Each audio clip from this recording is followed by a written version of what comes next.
नमस्कार. माझं नाव विशाल नामदेव घोडम.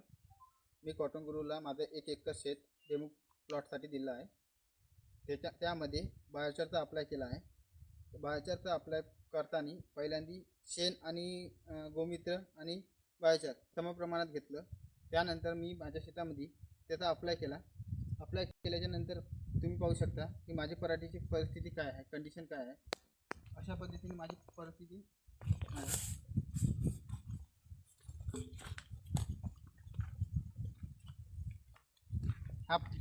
ह्या पद्धतीने माझी पराठीची कंडिशन आहे. वाढ बी चांगल्या पद्धतीने झाली आहे आणि पीक बी चांगल्या पद्धतीने दिसून येतात.